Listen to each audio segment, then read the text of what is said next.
At this point, they're just using technicalities to play dumb.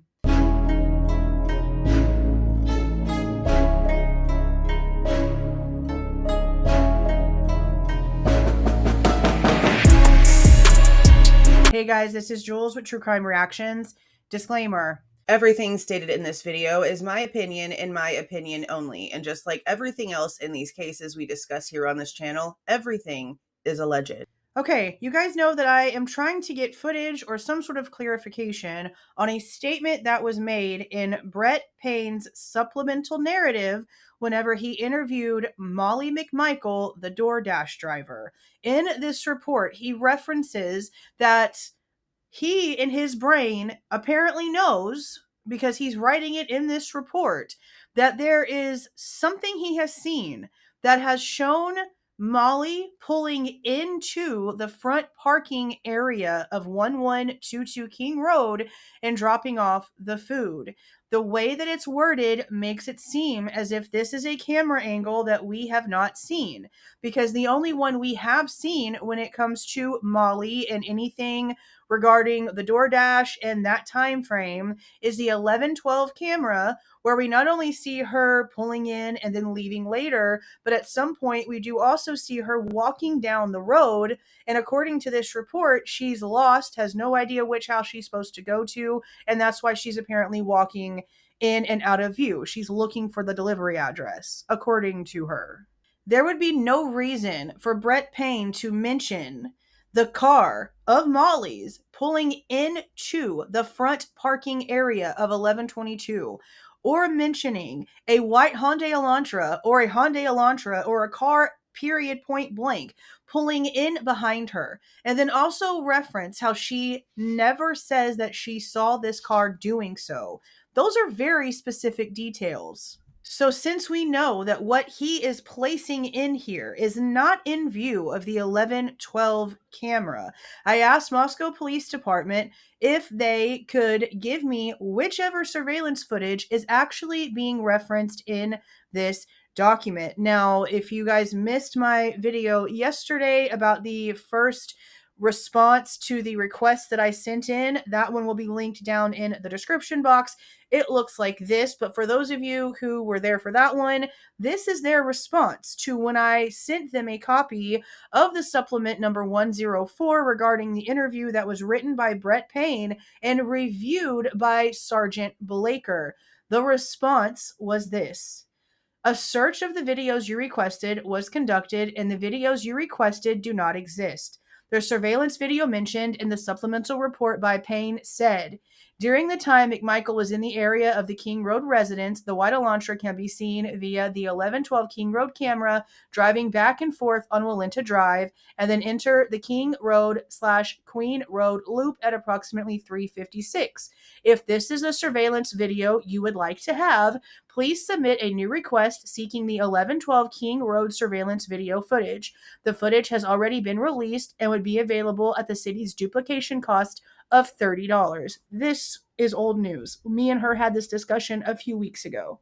While I am very aware that the 1112 camera is being discussed, and while I am very aware of what the 1112 footage shows, I know that the details that we are reading in Brett Payne's report do not match what would be available in the view of 1112's front porch camera. So this was my response. The 1112 camera does not show the parking lot area of 1122 King Road. This is something Payne specifically states. Molly pulls in to the front parking area to drop off the food. When Molly walks down the road on the 1112 camera towards the intersection of King and Queen, she is not only claiming she's lost and looking for the house in her interview, but she also isn't carrying the food, per the video itself. What is being mentioned directly by Payne would be happening behind the view of the 1112 camera. I know he works for the University of Idaho, or at least that's what the families were told back in April, but Blaker reviewed this supplemental report. Per your online directory, Blaker is still employed with MPD, so perhaps he can give some clarity to this verbiage. I have CC'd Blaker on this email to the address listed in said directory. And as you can see here, I sure freaking did. It's right here and it's public information. The Moscow Police Department website has a directory. And for everyone but whoever would be considered upper management, you can right click on the hyperlink of their name and then copy email address. The only person that I've seen so far that I couldn't do that with was the chief. It goes to a submission form instead.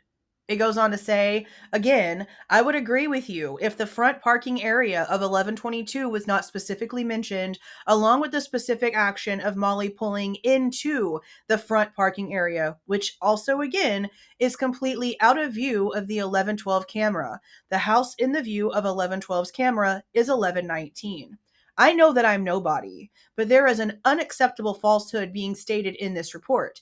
If the response continues to be that the footage I must be speaking of is the 1112 camera, when clearly it is not, then I have no reason to believe anything other than Payne lied in this report. And he lied so much that somehow Molly ended up believing it herself to the point that she is openly stating to officers in recorded and now very public body cam footage during multiple arrests that she did see Bryan Kohberger there and that she did park next to him, even though interview details in Supplement 104 obviously state the exact opposite.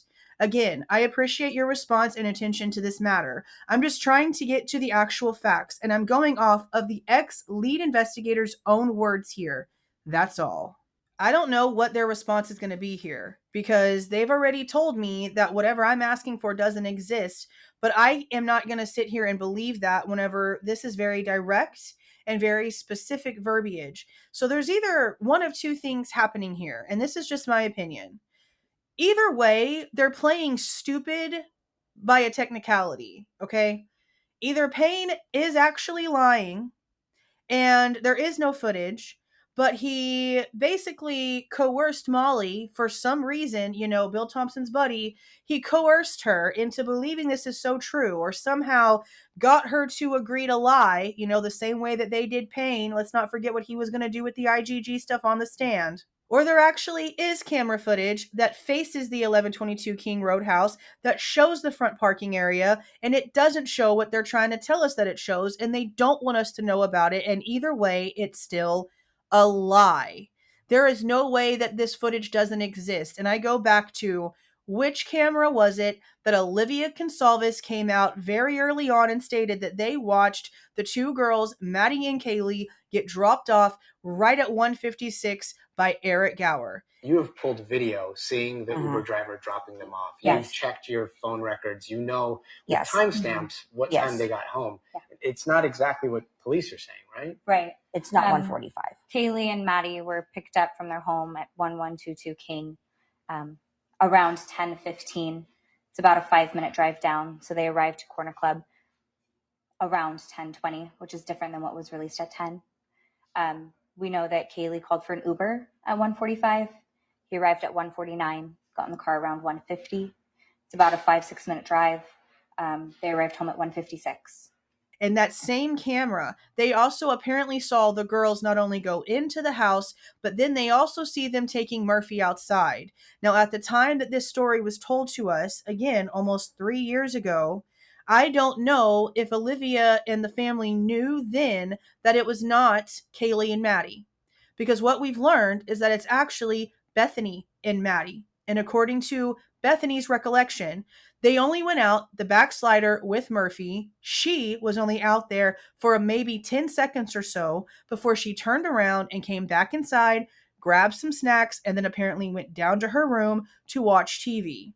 At some point, she claims that Maddie came down to her room to physically in person ask her if she had Murphy or had seen Murphy, because all of a sudden, Maddie could not find him. And we never get any clarification on when they found him, where he was, what time it was, none of the things. But we also didn't hear anything from the Goncalveses about watching them lose Murphy on this footage. So we don't really know exactly what they saw. And like I said, I don't know if they knew before these documents or not that it was actually Bethany and Maddie instead of Kaylee and Maddie, because something else that we recently learned too is that Dylan and Bethany have never responded back to Olivia Goncalves about literally anything. So they wouldn't have heard this information from them. They weren't getting any information really from the police. So I don't know what they've thought this whole time. But I continue to wonder, which camera was that? Is that the camera that they're talking about? Did Steve Goncalves and them know about the DoorDash driver and the vehicle that she drove and all these other things before anyone else, because they had this footage where they corrected the police timeline for the girls getting back? What else is on that footage? What address is this footage coming from? What camera is this? I can't ask them. They don't like me. Because let's not forget, I was blocked for all of about 3 days. And then somebody went in and did all the things that somebody has to do on Facebook in order to be unblocked from a page. And that is why I can see everything that they are posting today. So somebody wanted me to see things. That's all I'll say there. Do with that what you will. So I don't know how I will personally be able to ever get that answer. If somebody knows the answer with some sort of verification, that would be super fantabulous.